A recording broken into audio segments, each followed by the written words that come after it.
జగన్మోహన్ రెడ్డి అతని గొయ్యి అతనే తవ్వుకున్నాడని హోంమంత్రి అనిత అన్నారు. ఎవరిని టచ్ చేయకూడదో వాళ్ళని టచ్ చేశాడని మంత్రి అనిత వ్యాఖ్యానించారు. తాను చేసిన తప్పులను సరిచేసుకోకుండా కేసులు పెట్టి మంచి చెప్పేవారిని జగన్ జైలుకు పంపేవాడని అనిత గుర్తు చేశారు. సొంత ఎంపీ రఘురామకృష్ణరాజును క్రూరంగా హింసించారని అన్నారు హోంమంత్రి అనిత. రఘురామకృష్ణరాజు కుటుంబ సభ్యులతో మాట్లాడి చంద్రబాబు నాయుడు, పవన్ కళ్యాణ్ ధైర్యం చెప్పారని ఆమె గుర్తు చేశారు. పశ్చిమ గోదావరి జిల్లా ఆకివీడులో సుపరిపాలనలో తొలి అడుగు కార్యక్రమంలో పాల్గొన్నారు హోంమంత్రి.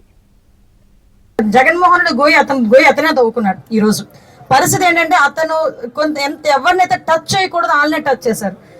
ఆ రోజు ఎవరైనా ఇది తప్పు అని అడిగితే దాన్ని సరిదిద్దుకోవాలి, లేకపోతే ఇది తప్పు కాదని ఎక్స్ప్లెనేషన్ ఇవ్వాలి. ఆ రెండూ కాకుండా నువ్వు అడిగావు కాబట్టి నీ మీద కేసు పెడతా, నువ్వు గట్టిగా మాట్లాడుతున్నావు కాబట్టి నేను జైలుకి పంపిస్తా, నువ్వు ఇలా మాట్లాడుతున్నావు కాబట్టి నీ మీద 3rd డిగ్రీ పెడతా అంటే ఒక్కసారి మీరు కూడా ఆలోచన చేసుకోవాలి. ఇక్కడ చంద్రబాబు నాయుడు రఘురామకృష్ణరాజు గారిని అరెస్ట్ చేసినప్పుడు కూడా ఆ రోజు రఘురామకృష్ణరాజు వైఎస్ఆర్సీపీ నుంచి ఎంపీగా నెగ్గిన అతని సొంత ఎంపీనే క్రూరంగా హింసించి అతన్ని ఏదో రకంగా ఇబ్బంది పెట్టాలని చూసినప్పుడు ఆ రోజు కూడా తెలుగుదేశం పార్టీ తరఫున చంద్రబాబు నాయుడు గారు రఘురామకృష్ణరాజు గారు వైఫ్ తోని అబ్బాయితోని కూడా మాట్లాడి ధైర్యం ఇచ్చి మేమందరూ ఉన్నామని చెప్పి